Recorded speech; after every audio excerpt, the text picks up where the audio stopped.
Olá, alunos, muito bem-vindos de volta. E nesta aula nós vamos aprender sobre deficiência.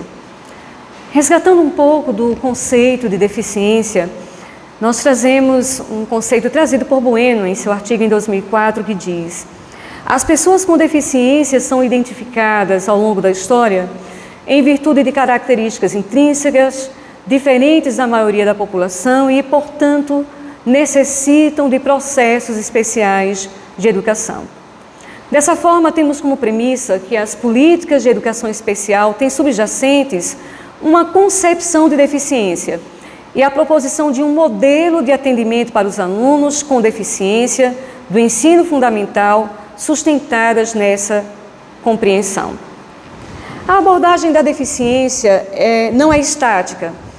Vez por outra, nomenclaturas estão sendo trocadas por termos politicamente mais corretos, mas nós percebemos que a definição de deficiência, ela caminhou de um modelo médico, onde a deficiência era entendida como uma limitação do indivíduo, e ela sai desse modelo e caminha agora para um modelo social e mais abrangente, que compreende a deficiência como resultado das limitações e estruturas do corpo, mas também da influência dos fatores sociais e ambientais do meio onde a pessoa está inserida. Nesta nova abordagem, a ferramenta mais utilizada tem sido, ao invés da Classificação Internacional de Doenças, o CID, a Classificação Internacional de Funcionalidade, conhecida como CIF, onde ela visa classificar, ela visa avaliar a pessoa com deficiência do ponto de vista biopsicossocial.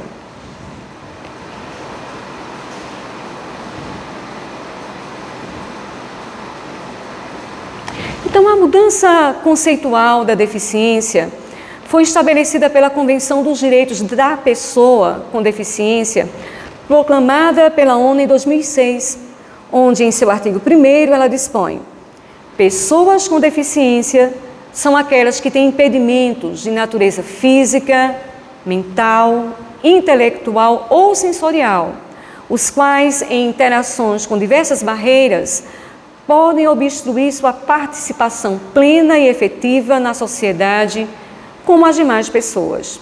Então, nesta toada, a Lei Federal 13.146/2015, ela vem regulamentar internamente essas disposições da Convenção da ONU, e ela prevê em seu artigo 2º: considera-se pessoa com deficiência aquela que tem impedimento de longo prazo, de natureza física, mental, intelectual ou sensorial, o qual, em interação com uma ou mais barreiras, pode obstruir sua participação plena e efetiva na sociedade, em igualdade de condições com as demais pessoas. Logo percebemos que o conceito de deficiência é aprofundado, não sendo restrito apenas à impossibilidade da pessoa, mas esse conceito também é estendido para a sociedade, no que diz respeito a facilitar para que essas pessoas possam ter interações com a sociedade a despeito de sua deficiência.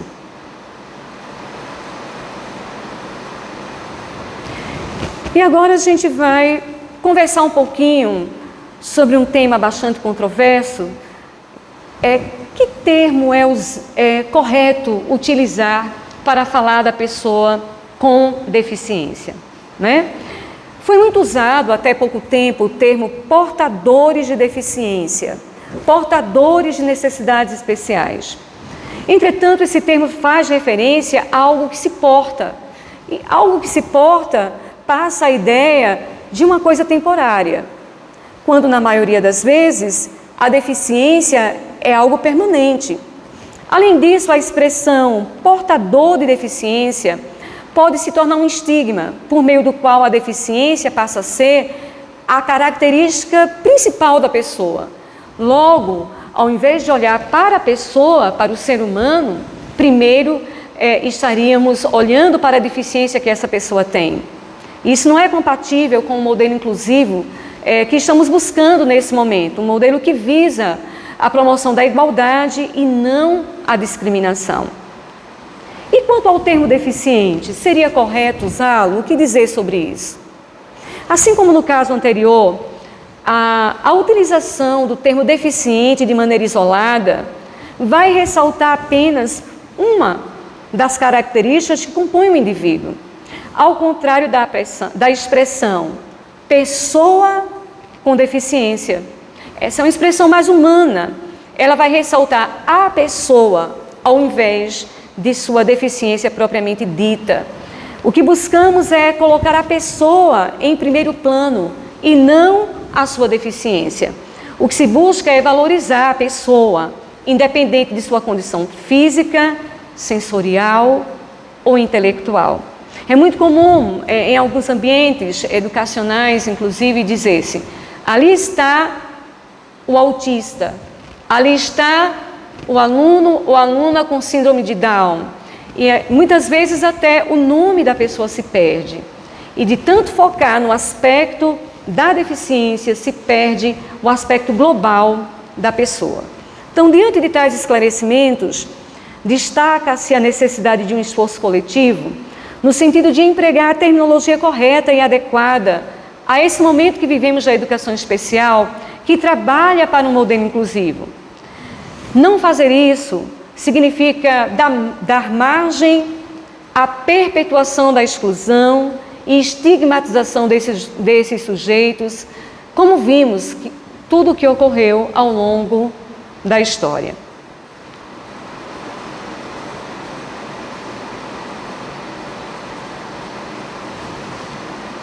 Mas então a deficiência, ela não é única, claro, e nem mesmo poderia ser.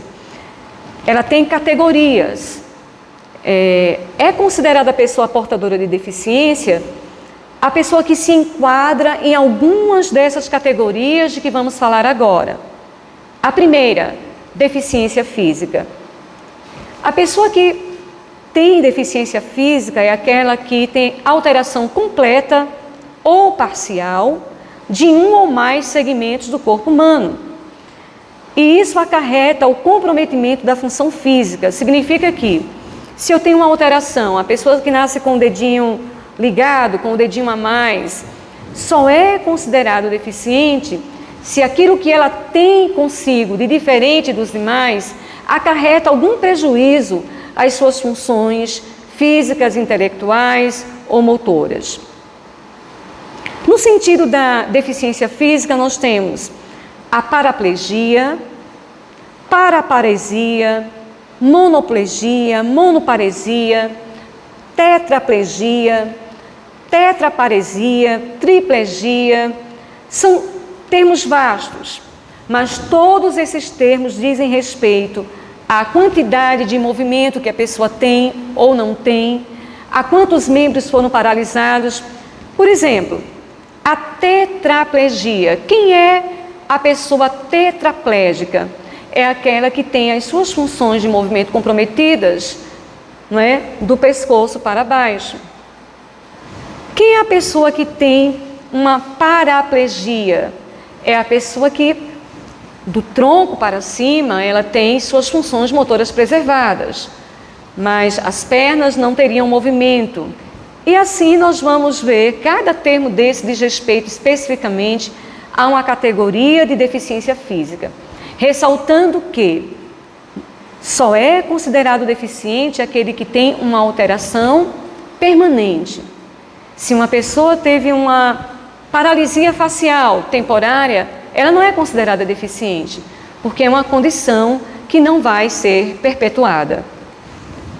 A outra categoria é a de deficiência auditiva.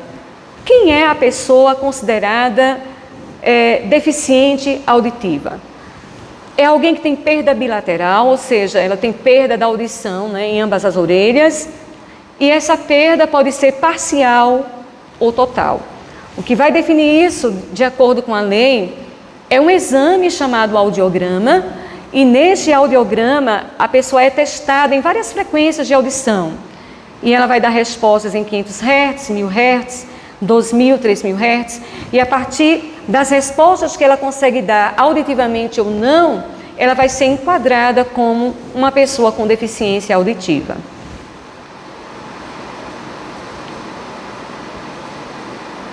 A terceira categoria é a deficiência visual. Cegueira, onde a pessoa que tem esta deficiência, a sua acuidade visual é inferior ou menor a 0,05 no menor olho, ou seja, no olho onde ela tem a menor visão. Então, a baixa visão, embora não seja cegueira, ela também é considerada como uma deficiência visual. Temos a quarta categoria, e essa é mais ampla, que é a categoria da deficiência mental. A pessoa com deficiência mental é aquela cujo funcionamento intelectual é significativamente inferior à média das pessoas.